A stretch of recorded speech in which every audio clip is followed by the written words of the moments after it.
it depends on the counselor. I've had some nice counselors in my day, but it's the same mentality.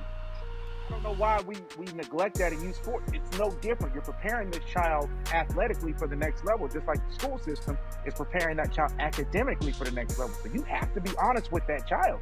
Even if they're a hard worker, I know kids. I've had kids in my classroom that turned in every homework assignment.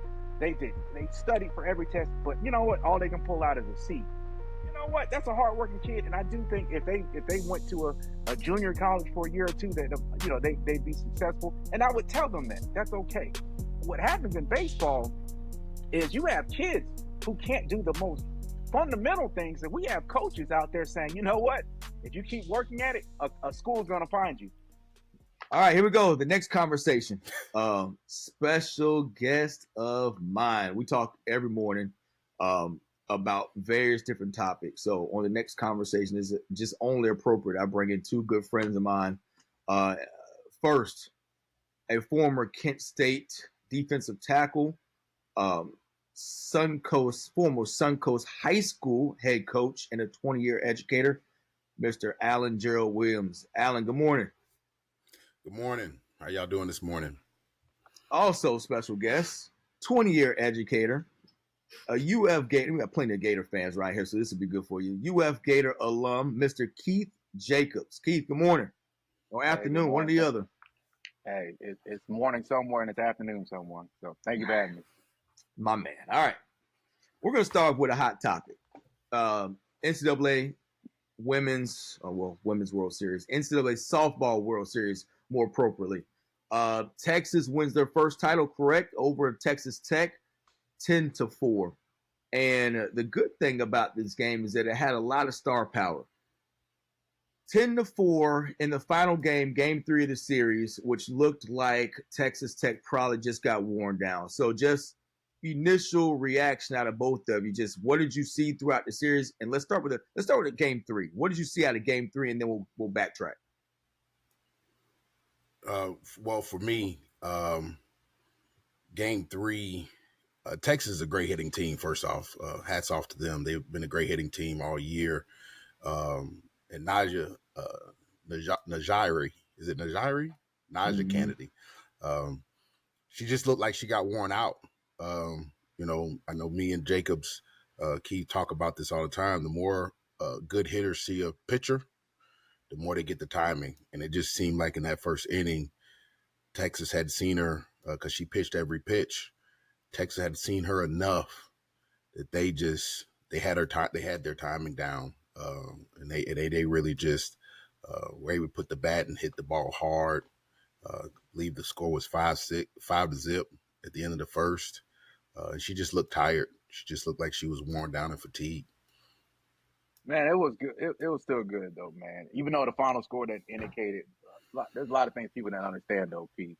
Mm-hmm. Texas was the number 1 team coming in to the season, mm-hmm. and they finished as the champion. So it's not as surprising that they ended up winning the Women's College World Series. I think the bigger surprise is how it happened. Mm-hmm. We'll go back to game 1 at some point. But, in order for them to reach their first title, they had to defeat arguably one of the greatest pitchers of all time. And she's only a junior, and Najee Kennedy. It's very difficult for a pitcher, and it's baseball or, I got a big baseball background. Baseball or softball, it's very difficult for a pitcher to face the same batters, and that those batters don't make adjustments over time. Right. I think they start to learn tendencies of pitchers, where pitching is located. But with Texas, I don't really think that was necessarily the case, that they just wore down Niger. I think they're just a really good hitting team. They hit her well in pretty much every game besides game 1. I mean, game 2 they hit her well. Game 3 they really hit her well and they jumped on her early. But one thing that I learned about dominant pitchers is they tend to get better as the innings go on. So if you can jump on them in that first inning or that second inning, you got a higher success rate. But ultimately, it was a win for women's sports. It was a win for women's college softball, because it was the most viewed college World Series. So it's a win for the sports, a win for these young ladies who went out there and competed. But ultimately, you had two gladiator pitchers on the mound, and the team with the most disciplined approaches, they won. The better team won. So hats off to both teams, but congratulations to Texas on their first championship, man. Off camera, Keith, you're like, yo, the comments have been wild. And what did you mean by that? What I assume social media comments and just what was going on post game? You know what, Pete? It's really just one of those things. We as a society need to learn that we can praise one without being disrespectful to the other. Yesterday, ESPN released released on their social media that Nyjah Kennedy had signed her second $1 million deal. So for background, Nyjah spent 2 years at Stanford, and she transferred to Texas Tech this year, her junior year. And the Texas Tech NIL collective paid for her expenses, and they also offered her $1 million. So they refer to her as $1 million arm. It came through because Texas Tech didn't even make the playoffs last year, and this year they're playing in the championship game, so it was well worth it. But ESPN released a social media post that she signed in another $1 million deal, which will make her the highest paid softball player yet again. And the reason why I said that is because when you look at the video of the Longhorns, congratulations again to them, the comments, instead of praising the Longhorns, there were a lot of comments about, well, this is your $1 million pitcher, and she couldn't get you the championship. And I don't think that's fair to her. I think Texas Tech got what they needed out of her. She pitched every game in the World Series, and she was dominant every game. But at some point, the better team in baseball is going to win, especially if it's over a series.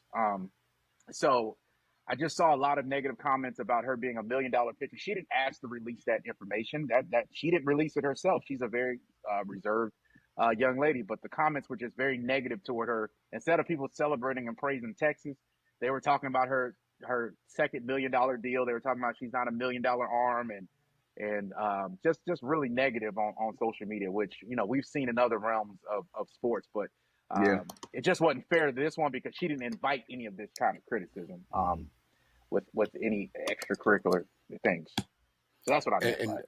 And another point that I think people are failing to realize is that, like Mia Scott, who played with a torn ACL for Texas, third baseman, Nyjah has had a nagging injury as well since April. So, and then to go back to back, usually if you watch the World Series, for the most of the time, she had a day break. So when you have a day break in softball, your body's able to recover a little bit.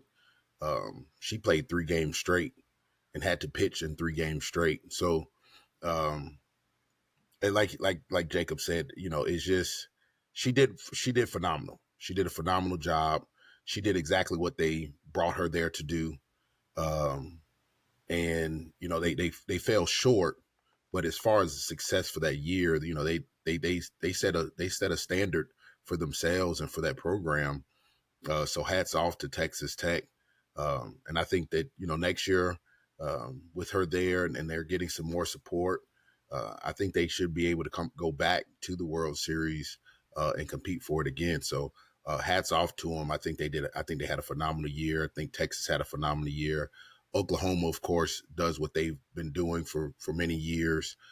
We saw some great softball this past month. And I think that leads into what is coming, debuting today, which is the professional softball league. So I think that the softball is just one of those sports that is gaining a lot of traction in America. And I think that it's going to be positive. We're going to see positive results from it. I want to hear on that pro league, but I just want to add, let's throw some numbers in there. Because against the negative comments against Kennedy she pitched 240 innings. 240 innings. Texas Tech's next pitcher who threw the most, or their next pitcher, not only 98 innings. So Kennedy is 240. Their next pitcher, 98 innings. In 240 innings pitched, she only allowed 133 hits. Their next pitcher, in 98 innings pitched, she allowed 105 hits. All right. Kennedy, if these stats are updated, Kennedy ends this season with a 1.11 ERA. Their next pitcher's at a 2.48. And then after that's a 3.5. So that's the difference. I think that that's the difference. I think that ERA jumped up this past just jumped up because I believe she was I believe it going into the World Series. I believe she was sub 1, if I'm not mistaken. But so it jumped up. But those are unbelievable stats. Right. Unbelievable you got to think about when you say 240 innings, a softball game 7 innings, so she's thrown over. That's basically 31 plus full games she's pitched. Right. Yes, sir. That's an entire season. Yep. And then correct me if I'm wrong, but she threw the entire game 1 and game 2 of the series, correct? Yes. Right.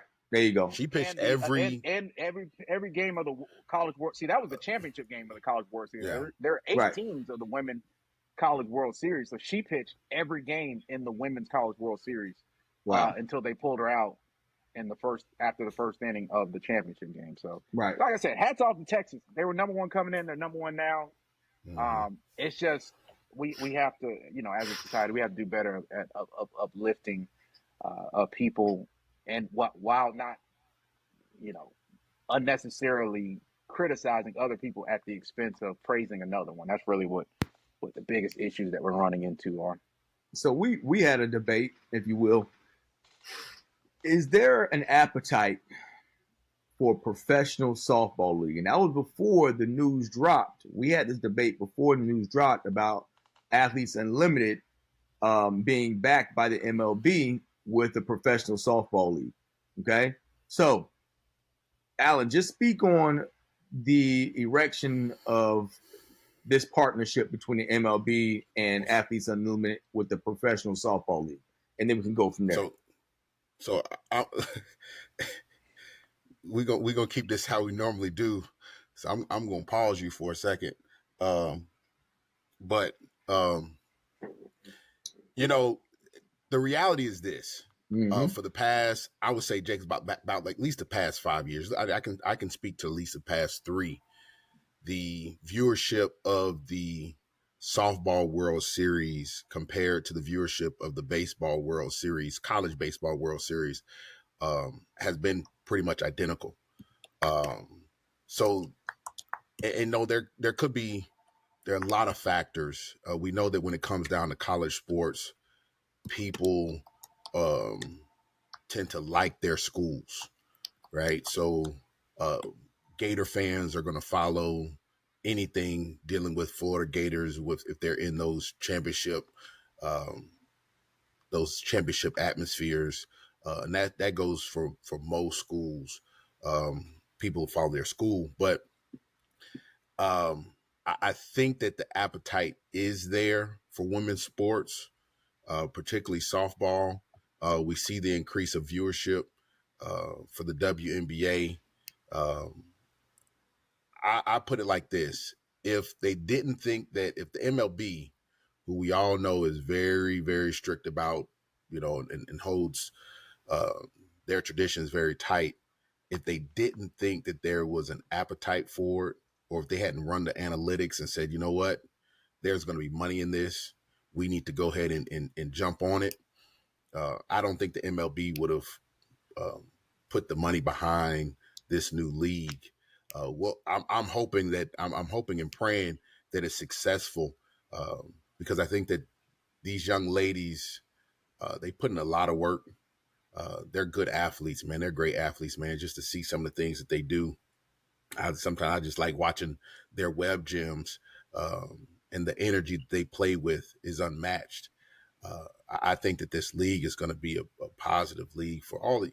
My daughter plays softball, so to see the opportunity for her to be able to continue playing post college is an opportunity that I think is great. I hope that the MLB continues to put money behind it. The fans support it. The only thing I'm a little disappointed in, and just kind of shift gears just a little bit, I think that the Olympic Committee missed a great opportunity because the Olympics, softball is coming to the Olympics when it's in LA. And I think they missed a great opportunity to build a stadium on the West Coast outside of the one that's in Oklahoma, because that's the biggest softball stadium. But I think it's going to be great. I'm looking forward to watching some of the games this summer. So here's the other side of we only talked one series, right? So we talked, or check this. However many games are on a softball season, all right? So correct me if I'm wrong, but are there going to be 16 total games? How many total games is this AU season going to be? How many total games is the professional league going to be? I think it's 4 teams, and each team gets four games? I've only seen how many teams. I didn't see how many games they were going to play. Well, all right. I think it's 24. Okay. I think it's 24, which I think right now, because you got to look at the calendar. You look at the sports calendar, and it's the thing I look at. Okay. Inside the sports calendar, what do you have going on right now? Mm-hmm. You have baseball, which for a lot of us, we don't start watching to the October or at least to the end of All-Star. We're wrapping up basketball currently. You have wrapping up hockey. You have college baseball going on right now. You have the WNBA going on right now. And if you push it back, or if you wait, you go up against a juggernaut, which is the NFL and college football. And I don't think any women's sport wants to really go up against, or any sport, period, really wants to go up against that juggernaut in college and NFL football. So when you're looking at the calendar in softball and baseball are spring and summer sports. So this is really the only time that you can put it in. So I think the viewership, we're people who love softball and follow softball. I think they need to be intentional about watching these games and having the viewership show that the viewership is still there. Mm. Okay. All right, let's transition. We're going to move into youth sports, which we're all involved in some aspect. And we had a really good conversation. We're going to have it again. On the It's Just Different podcast with Ashley Roberts, she posed a question. And actually, she didn't pose a question. She gave her opinion, her stance on when parents should flip their kids' travel club, their travel basketball team, all right, from one club to another. And she said basically, all in all, if your head coach is not helping in recruiting and you're not getting attention from schools along those lines, then that's a red flag, and you should probably start looking for another club. All right. So obviously we had a conversation off camera, like, yo, where do you stand on that? Do you agree with her? Do you not agree with her? So I'm going to open that up. Do you agree that it's the responsibility of a travel club head coach at the appropriate age groups to be spearheading recruitment for their players? I think that's a great question. So with youth sports, and P, I was telling this yesterday, Alan, you too. Too often, organizations or coaches they give these kids this false sense of hope for college. They don't give them a reality of where they stand against other collegiate athletes. I can speak about baseball because my oldest played travel baseball since he was 10 years old. He's 18 now. So my answer to that is yes. The coaching staff should have connections. I can speak specifically for baseball, with travel baseball. They should be connecting their players with college coaches. Now, what does that look like? Mm-hmm. That looks like going to tournaments with a binder of profiles for every player. That looks like if a player is interested in a school, telling that player that you can serve as their reference. You'll be happy to give a reference for them. That looks like when you're at these tournaments, these large tournaments, like WWBA in Atlanta, or Hoover in Hoover, Alabama. when you're at those kind of tournaments, that coach talking to the different coaches, because the college coaches all over the place. Because in baseball, it's all about connections. It's all about who you know. Um, it's very rare that you randomly get picked up by a coach. There's always some kind of connection that goes with it. Now, as far as leaving an organization, I think that's an individual parental prerogative. I think it's more detrimental for a coach, for a travel organization to not be upfront and honest with their kids. And the reason why they don't typically are not upfront and honest is because they're afraid of losing that child, which by effect means that they're also losing funding for that child, or the money that that child's associated with.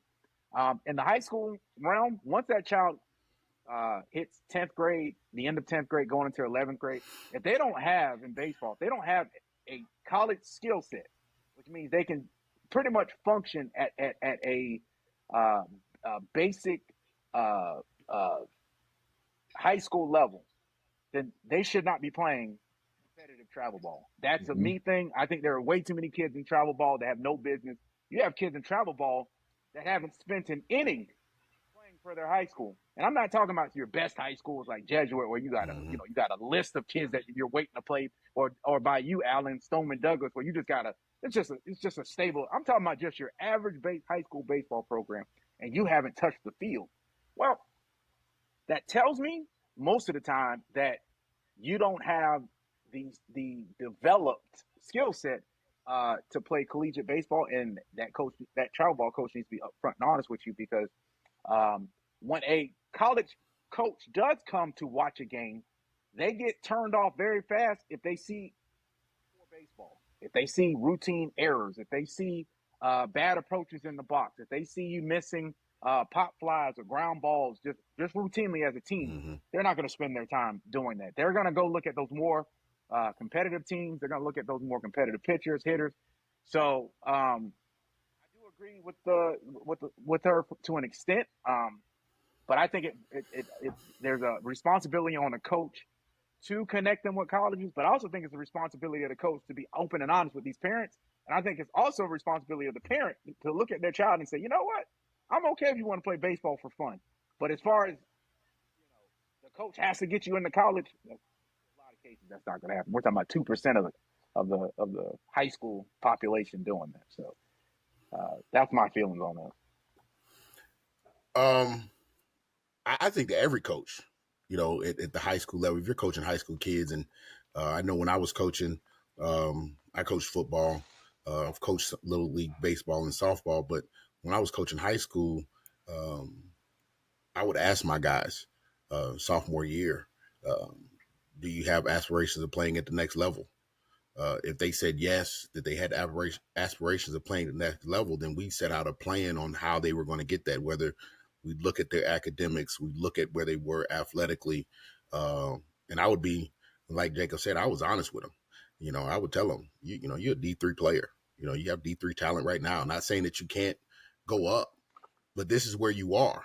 Do you want to play at this level? Because it's different playing D3, NAIA, JUCO, Division II, FCS, FBS, all those things. And even inside of FBS, you have different levels. So, but being honest with them, being honest with the parents don't want to hear it. In football, everybody think they can play for the University of Miami.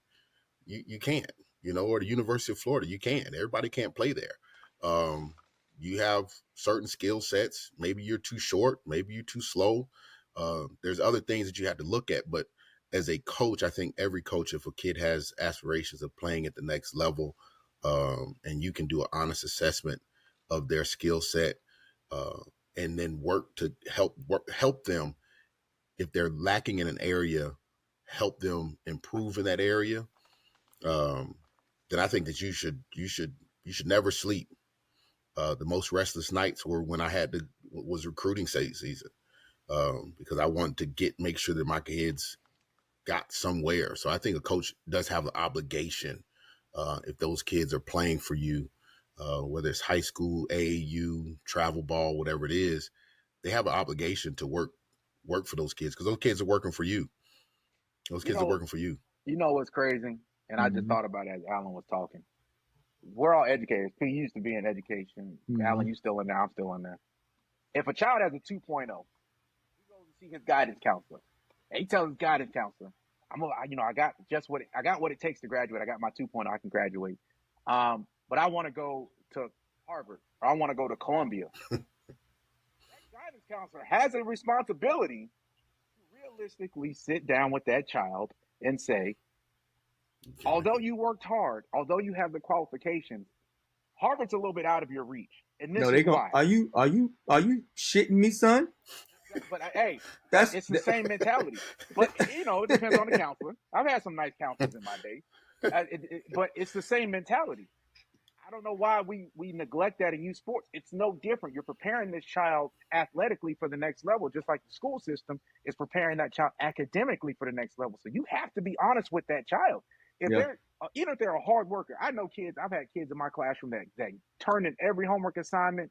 They studied for every test, but you know what? All they can pull out is a C.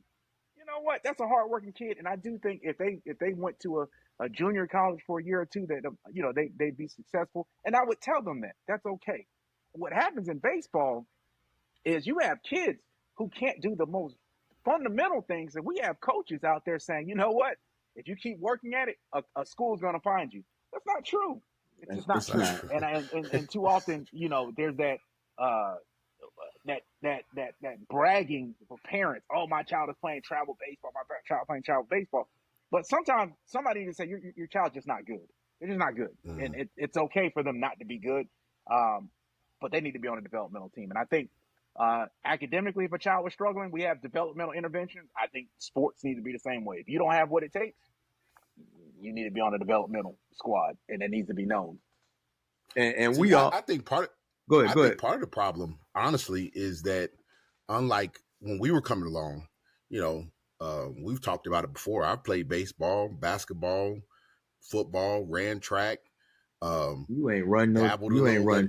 Ain't nothing. You ain't run no damn I ran track, man. We've already had this conversation, man. It was the big man meet, and I won the 100. So you ran one. You ran one event one time, and that classifies as I ran track. It was the big man heat, and I won. So I ran track, even though I did mostly throwing. I still ran track, and I'm gonna stand on that.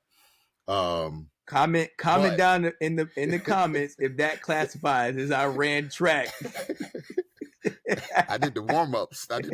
Too. So that classifies for me. But back then we did a lot of different things. So, I had hoop dreams until I stopped growing. I thought, I wanted to be Shaq. I thought I was gonna be baby Shaq, until I got to 6'3" and wouldn't grow no more. There goes my hoop dreams. They were out the door.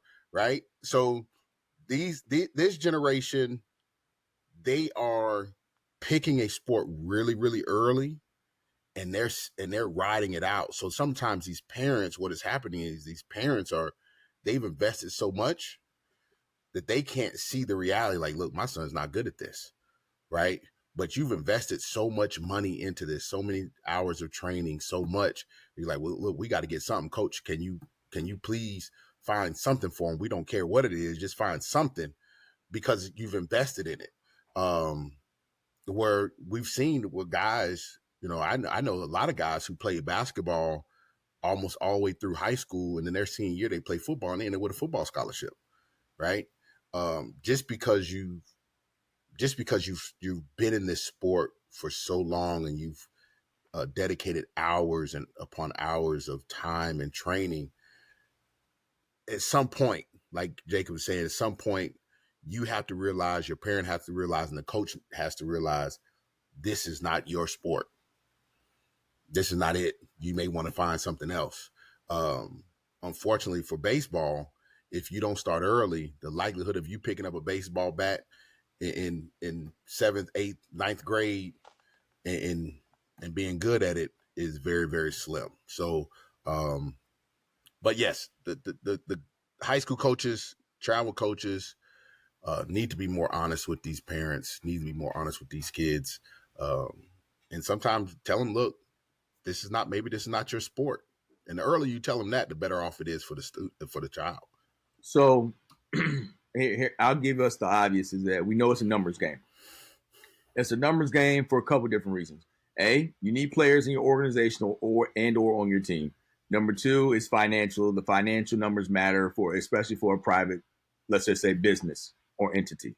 All right, so it's a numbers game. So like what Keith said, a lot of times coaches it's a hard conversation for a coach to tell a family, yo, little Johnny probably ain't gonna play college ball. Because once you tell the family that, they're gonna go look for greener pastures. Somebody else is gonna tell them something else. And now A, you lose a player from the roster, and then B, you lose money. All right, so now let's go to what if that did not happen? What if there was not a threat of parents and or players leaving the organization? So regardless what the result was, they're going to stay. Now let's go to the responsibility of the coach. And this is where it kind of gets sticky. There's the relationship part, which you speak of, Alan. There is the honesty part, which Keith speaks of.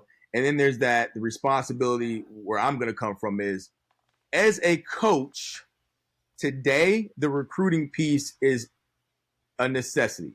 It was not always like that. 30, 40 years ago, look, if somebody found my player and they thought that he could play ball for him, great. My job as a coach was to win freaking football games. And Alan, you've been a head coach. I got to plan. I got to wash clothes. I got to get pregame meal. I got to order transportation. I got to find kids rides home. I got to do 1,000 other things. And then on top of it, now I got to try and help little Johnny, who I know can't play college ball, because I got to make his parents happy. Now I got to start sending out film to colleges going to come back at me like, Coach, are you crazy for sending me this kid's film? Just because he worked hard for you and now you got to work for him, even though he ain't going to never play college ball. So now you get into that where, hey, how honest can we be with parents before you get the pushback? Because a lot of these parents is going through for the first time. They don't actually know what a D3 football player looks like. They don't know what a D2 baseball player looks like. They don't know what a D1 athlete looks like. They just don't know. They know my kid's been playing ball. He likes it. He thinks he can play college ball. And now as a coach, you're like, hey, Susie, it ain't going to happen. Like, bro can't catch now. He's slow. She can't pick up a ground ball, whatever the case may be. So I guess what I'm getting at is, if there was a liaison, if you will, within the organization, who could be the in-between before he got to the coach. Here's the filter system. Right now, Miss Humphrey, your son is on the cusp of being a low-level collegiate player. He's on the cusp. You can believe me or not, but from our experience, he might not make it. If little Johnny picks his game up, does some different stuff at an early age, now we can have a different conversation. However, little Johnny don't need to go to the head coach yet, because we don't need the head coach working for him, because Johnny is on the cuff. I think where my position is, it needs to be a filter to where the head coach doesn't have to do more work than is needed. The big time D1 coaches, it's easy. Their names are out there. You send the film off, they're going to get recruited regardless. It's those kids who are tweeners that take a lot of work. Those are the guys that you really need the coach's connections to put in front of cats, because you're in a bigger pool of players who are kind of, they're like that. And there's not that many college spots. Those are the guys that need work.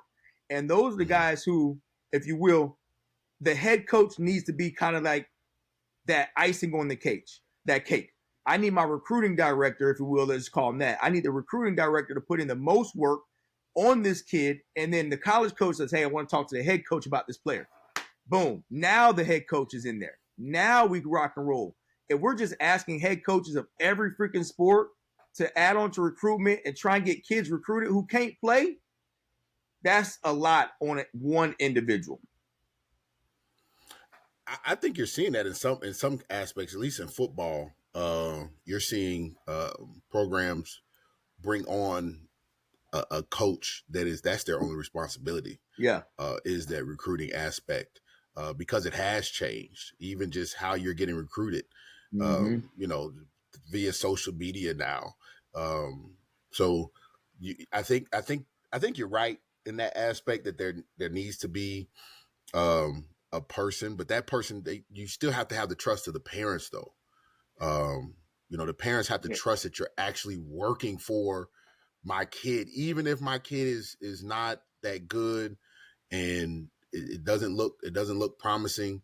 When that coach does speak and say, look, just to give you an honest assessment based off of everything I know and all the analytics and everything that we've looked at and the numbers we looked at, the likelihood of your child getting recruited is very slim. We're going to continue to put his tape out, but the reality is it's not looking that good.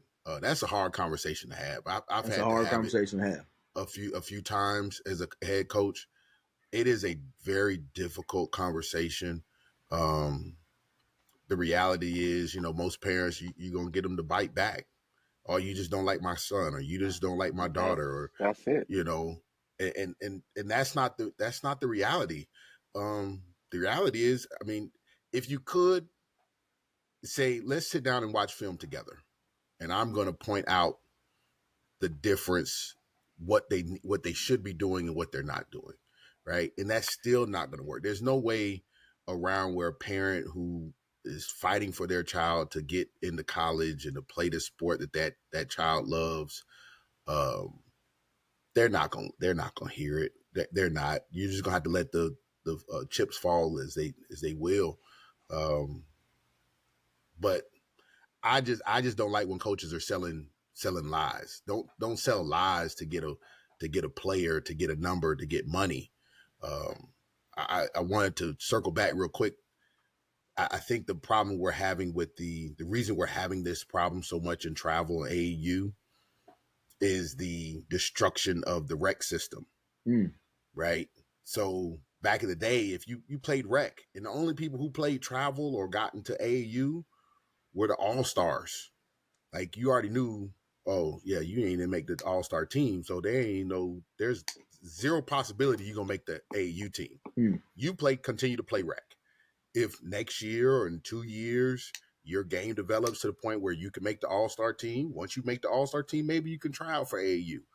But now, where there are no rec programs and you got dads and moms saying, oh, my child didn't play over here, so I'm gonna start my own AAU team or my own travel team, so now it's getting watered down. So it's not the best of the best anymore. Travel is not best of the best. AAU is not the best of the best. Right. So in any sport, it's not. In any sport, yeah. We talk about it all the time. I see kids like, oh, your son plays AAU? Yeah, we play AAU basketball. I'm like, okay, I'm gonna come check him out. And I go and look at him like, this ain't AAU basketball. It is not. This is traveling YMCA. Right. This is not it. It's bad. It's that social norm of you get to brag that your child is playing travel AAU sports, and that's what it is. When you have those conversations around your water cooler, your little social clubs, and all your yes, my child is playing travel for this team, or yeah, my child is playing AAU for this thing. And that's all it really is about. And Preston, you are 100% correct about the recruiting system. And baseball is a little different because the bigger organizations, they have an owner that kind of runs the management part of that. So that's what they do. And then you have coaches. The coaches themselves, even if they're running a team, they typically don't have the communication with the colleges directly. It's typically like the management, you've interviewed Hit Factory. So in Hit Factory, it'll be the Russos, or it'll be Vince that typically has those conversations. It won't be typically the day-to-day coach in baseball. But to Alan's point, I think a lot of this would be alleviated if you just were upfront. If coaches were just upfront, first parent meeting. Look, we're gonna have a developmental team. You don't even have to call it developmental team. You can just call it a select team. They want to, people, stigmatize development. We'll have it you'll be a select team. We selected you for the select team. You're on this team. You put them in, more local tournaments so the parents don't have to spend more money on travel and hotels. And then you have evaluations at the end of the season. I don't know why coaches have shied away from having exit interviews or evaluations. This is where your child is. Because of repercussion. That's the money part of it. It's the money part of it. To be honest with you, a lot of these coaches don't know how to develop. That's why they've shied away from it, because they don't know how to see the possibility and say, you know what, I can make this kid good. They have this tool, this tool, and through my coaching and my training, I can get him to this level. a lot of these coaches don't know how to develop a kid, you know, out of where they are or see the potential in the kid. So you got to be polished. And I know Jacob talks about this all the time with baseball. Oh, I'm about to go off. I'm just waiting on you to finish. They expect you to be fully polished. I'm about to go. You know, so go ahead, Don. I ain't want to trigger Jacob. Trigger him. Talk. Hey, talk your talk. But we've had this conversation. Talk your talk, Keith. Particularly, and I'm going to say something, and your audience may not like it. At least in baseball and softball, particularly for black players. It's gonna make for good videos. Let me tell you something, man. Go ahead, Jacobs. First of all, let's talk about this word development. Overused for the youth level. You know, you're 6, 7, 8. I'll go all the way up to 14, 15.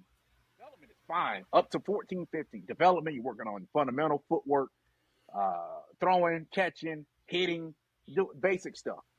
100%. But when you get going into your junior year, I'll even say your sophomore year, toward the end of your sophomore year,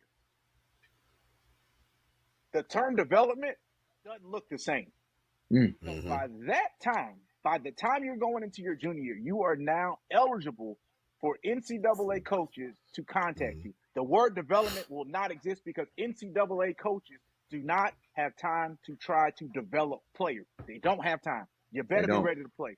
And what I see too often is that coaches know that these kids aren't developing, and they know these kids don't have these basic skills by 10th grade and 11th grade, and they're still letting them hang around.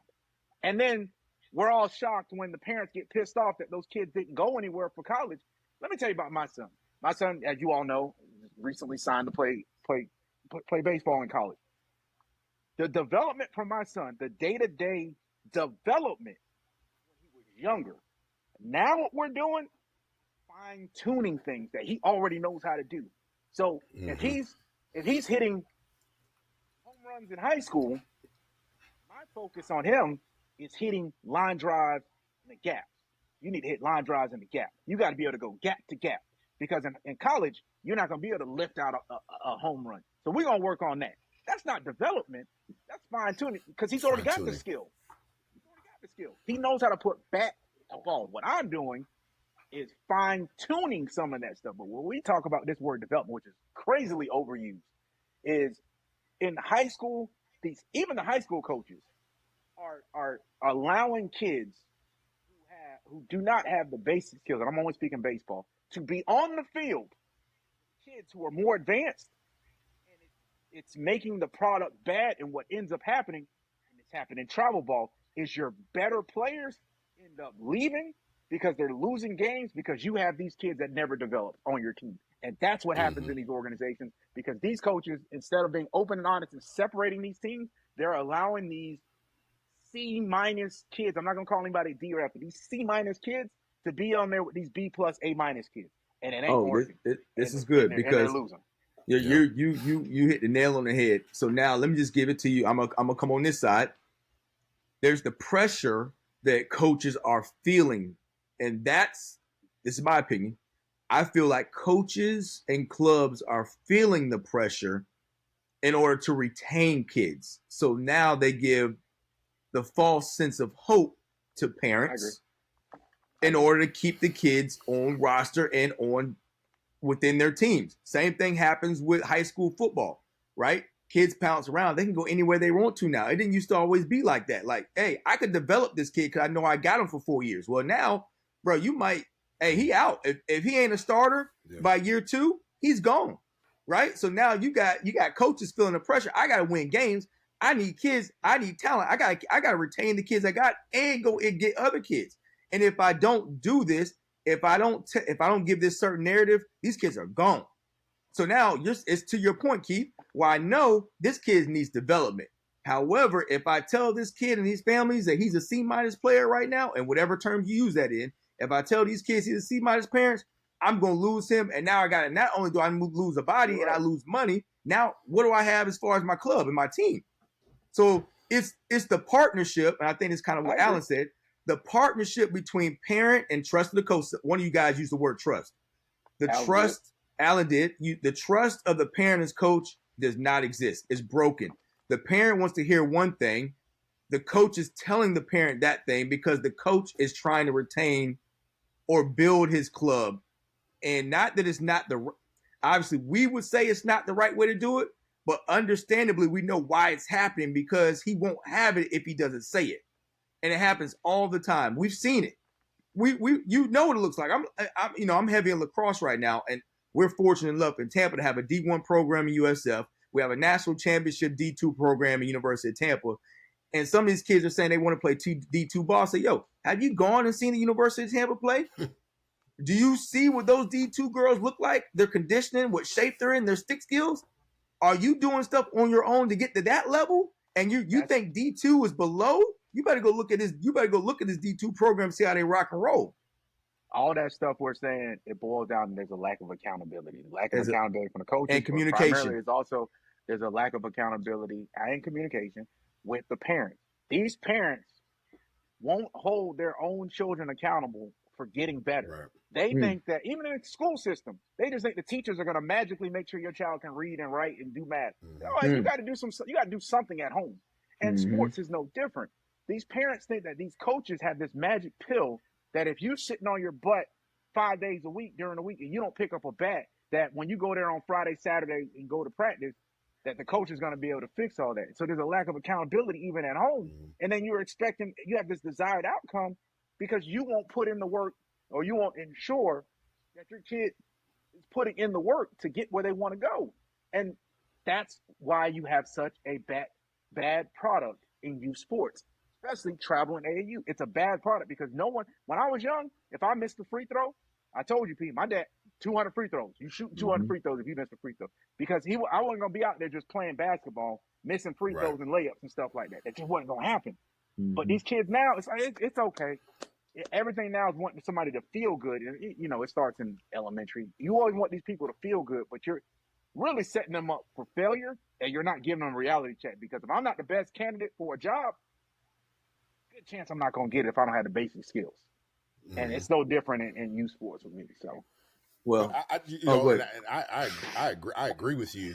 I think that from being a youth coach, we are babying them too much. It's that everybody gets a trophy type of mentality. But I know we've talked about it all the time with your children, Jacobs, and your children, Preston, that no one sees the work behind the door, right? They see, when I take my son and daughter, when we go to the park and we're doing hitting drills, we're doing fielding drills, they see that. I always chuckle because I'll see other kids trying to emulate what they've seen us do, right? But what they're not seeing is the work that we've done before we even got to the park. They're not seeing the box jumps. They're not seeing the times in the sand pit. They're not seeing those other things, those other aspects of our training that allows us, by the time we get to the field, it allows us to look as good as we do when we get there to train again, right? So, like, I know we were at the house the other day, and I saw your daughter, Preston, every house packed. People there, kids there, having a good time. Everybody's hanging out.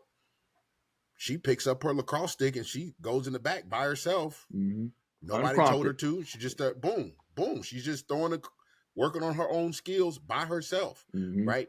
People don't see that.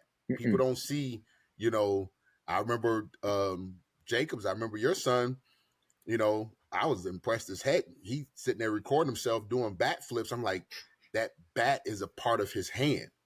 He feels it. He knows it. So all these little things that our kids do that they are trained to do behind the scenes, people don't see. And they expect that same result, and then they're looking at D2, D3 and like, oh, I can play there. No, you can't. You don't have you have so many gaps inside your fundamentals. I hear Preston talk about stick skills. I hear Keith talking about, Keith talks to my son all the time about, hey man, you're doing this or you're doing that. You're not getting you're putting too much weight on your front foot, in your batting stick. These little things go a long way. And some of these parents, they're not, like you said, they're not holding their children accountable.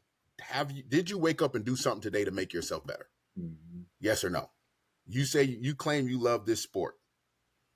You claim this is the sport you want to play. Did you wake up and do anything to make yourself better? Yes or no? And if the answer is no, then you really don't want to play this sport. You just like it.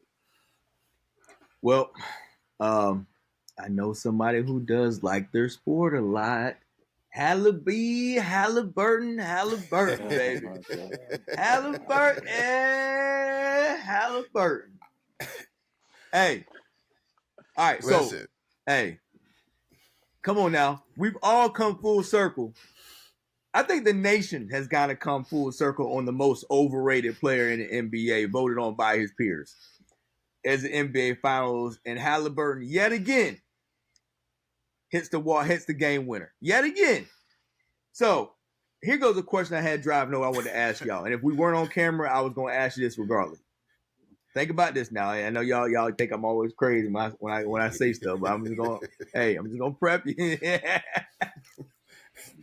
If Halliburton wins this series, Pacers get their first chip. Can we now start moving Halliburton in the face of the league conversation? Hold on, and before you wait. Hold on, wait. This is what No. Hold on. As soon as you say, hold think about this. on. We know it's about to go. You about to go left. Hold on. They're trying to give it to Ant, right? They're trying to give it to Ant. Okay, yes or no? Are we in agreement? They're trying to give it to Ant. Ant say he ain't want it, right? You saw them maneuvering Tatum in. They're pushing Tatum into that spot. Tatum goes down. All right, we don't know what Tatum we're going to get coming out. Halliburton has got the nation, at least, he's got their attention. He's got swag. He's got guts, big balls. He said he's got moments. Why not? Why not? No. And he'll be a champion? Come on, guys. Come on. Don't be like that. Don't be like that. He's not making an all-NBA team. He didn't make an all-star team. So what are we talking about? There you go. And he didn't ever win the Eastern Conference MVP. We can't just jump line, bro. He just jump over all-star and MVP. Hey, come on, man. There's like Jacobs always says, there's levels to this, man. There's levels to this. He's having a great run. Let's just stick there. He is. He has some great moments in this playoffs. He probably has the most moments in this playoffs, right? I'm not going to take that away from him. But he didn't win Eastern Conference MVP. He didn't do that. Nope. Which means to me they didn't think that he led his team to the finals. Bingo. Okay. Bingo. SGA, on the other hand, has been consistent all year.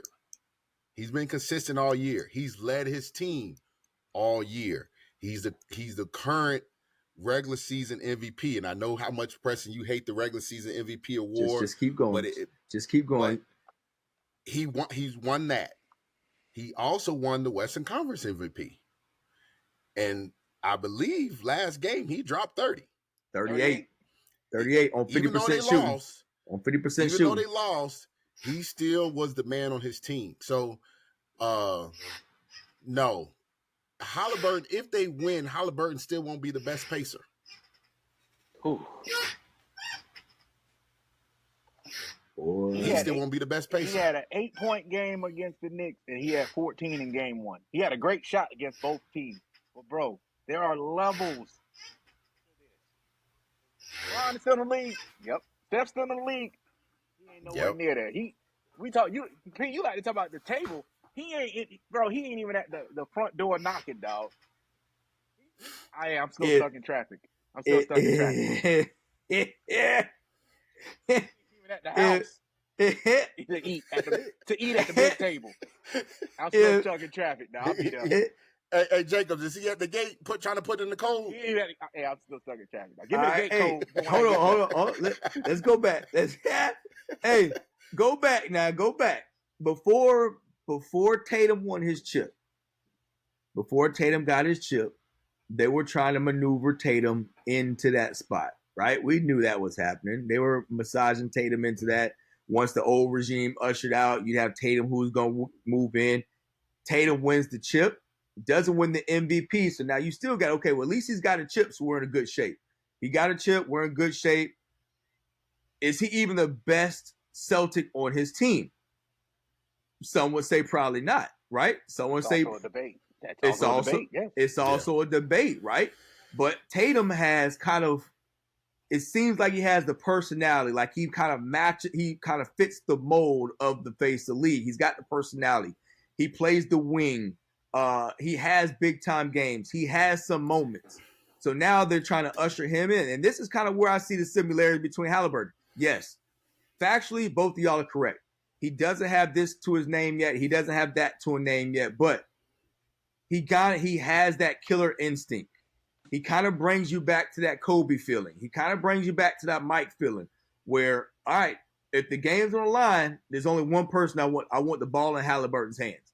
Now, we're all prisoners of the moment, especially me talking because he's kind of changed my thought process, so I'm a prisoner of the moment. All I'm saying is, if he comes away with a chip, add on to the moments he has had this postseason against the teams that he has beaten this postseason, I think SGA will be the face of the league, but SGA is way too consistent for that spot. Halliburton gives you that high. He gives you that high feeling. SGA is going to drop 30. Like, we didn't even know SGA dropped 38. Like, yo, he dropped 38. We didn't even know it. All we talking about was Halliburton with a big shot. I think that's what captures America as the face. Is like, yo, bro, he's going to give you that. Bro, he's nowhere near Giannis, Jokic. There's so many players you skipped over, bro. This is the thing, though. This is the thing, and this whole face of the league conversation. I'm kind of over it, right? Only because when did we start talking about it? When did we start talking about who's the next face of the league? We never talked about that. When it was Magic and Bird, you didn't ask who the face. You knew who the league belonged to. Magic Bird. It belonged to Magic and Bird. When Jordan came, we knew who it belonged to. There was no question. It was like, oh, is it this person? No, it was Jordan. Everybody knew. When Kobe came along, Kobe and Shaq, you knew like, oh, it's Kobe and Shaq's league. Like, that's who it is. They're winning championships. They're dominating. They are it. When LeBron came along, same thing. We never had to ask. So who owns the league now? Whose league is it now? Even when Steph came along, we're like, yo, Steph is that dude. We weren't saying, is he the face of the league? He's that dude. It's still LeBron's league. LeBron's still averaging over 25. It's still LeBron's league. Jokic is going to be up there. Giannis is going to be up there. I think SGA is going to be in the conversation. Ant's going to be in the conversation. I don't think Halliburton's nowhere near any of those people, to answer your question. LeBron is still the draw. LeBron is still the national and international draw in the NBA. I don't care if he's 40 years old. It doesn't matter. He's had sustained greatness, and there's nobody going to take that mantle from him until he's gone. It's just not going to happen. I think it's going to come back to, if you look at all those guys all the guys that we named, they were relevant for years. They were relevant for years. They came in, they became relevant, they stayed relevant in their prime. They were the people, they were on the team to beat, right? So we're trying to put people in. I just saw a little picture the other day. They were talking about when LeBron was in the East, how easy the East was. LeBron had that run where he was every team he was on in the East was in the finals, right? Since LeBron left, do you realize that every year's been the East has had a new representative? Every year. They've had a new representative every year. The only person who's done it twice was Miami Heat. And one of those was the COVID, right? But every year has been a new representative. So none of those guys can say, hey, I'm the face of the league because you haven't been. You're not the representative of the East. You're not the representative of the West. You're not dominating your conference. So until we get a guy who's sitting there time in, time out, dominating their conference, or you have to go through him in order to get to the finals, there's no face of the league. It's LeBron. It's LeBron. Period. It's LeBron, and we forget that the Lakers, I believe, were a 3 seed, if I'm not mistaken. He's still dominating. Like he has not dropped off yet. Let me tell you something that's crazy. Halliburton's nowhere near as great as this, so I'm gonna make sure I preface this so nobody yells at me. Allen brought up Shaq and Kobe. Shaq and Kobe's run probably went from about 2000 and about 2005, give or take. People forget that in that window, Tim Duncan won 3 of them things. 3. And he still wasn't the face. And he won 3. He won in 03. He won in 99. He won in 03. And he won in 05. Yep. Still wasn't the face of the league. So he too dry. Playing he well too dry. in the playoffs, even and he's on the Mount Rushmore of power forwards. Well, my point is, bring up people like Halliburton, it gets that kind of reaction, that vitriol, because he's nowhere near. It's even on the guard currently. He's not in that conversation, dog. He just isn't. Like I said, he's not even the best. He's never. Even if he wins a chip, if they pull it out and they win a chip, right? This will be Indiana's first chip, right? But he still won't be considered the best pacer. Not long as Reggie So how can you be considered the face of the league and you ain't even the best? You ain't in the best. You know, when people think of Indiana, they're not going to talk about Halliburton. They still talking about Reggie Miller. Wait. I mean, he only been on that roster for a handful of years now. Hold on now. Hold on. Wait. I'm just saying. You asked the question. Will he be the face of the league? No. It I goes back said to this. I didn't say that. I said, could he be in the face of the league conversation? No. I answered no. Okay. No. Until listen, if he once he's considered the best pacer, once he considered the best pacer, then maybe two-time All-Star, 2-time All-NBA. Did he make it this year? Yeah, I'm just giving man credentials. I'm just getting that man credentials. Possible Finals MVP. Possible Finals MVP if he wins it, right? He's not with 14 points. Hold up. He had 14 points the first game. That's game 1. That's only game 1. Have? We got 6 more left. What did Pascal have? Yeah, I think he had 19. This clutch shot stuff. I think he got 19. He likes moments. You like the moment. You're so stuck on the moment that you're not looking at the whole. He had those same in the Eastern Conference Finals. He had a lot of moments. He had like at least 2 or 3 moments in the Eastern Conference Finals. Yes, he did, but he had big games also. Did he win Eastern Conference MVP? That needs to end the conversation. Next topic. Conversation. No, he didn't. No, he did not. There you go. No, he did not. There you go. But so what if he wins matter? What if he wins Finals MVP though? Great job. Congratulations. That still don't mean he's gonna be the face. He's not even in the conversation. Iguodala won Finals MVP. Am I mistaken? Yeah. Did he not win? Yeah, he did. The first one. With 3 Hall of Famers on there, right? Steph, Clay, and Dre were on there, right? But Iguodala won. Iguodala even in that consideration? No, of course that not. don't mean what you think it mean, P. It don't mean what you think it mean, bro. We just add on to his credential list just to make the conversation a little more spicy.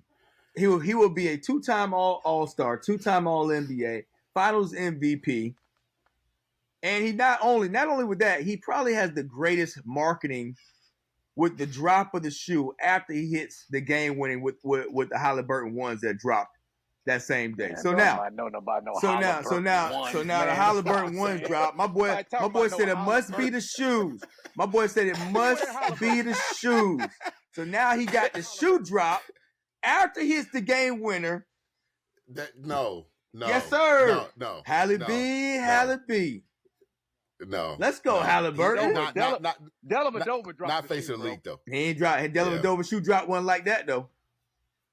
Not face of the league conversation though. No. All right. Well, look. You got too many. You got too many guys who have been too consistent he can't.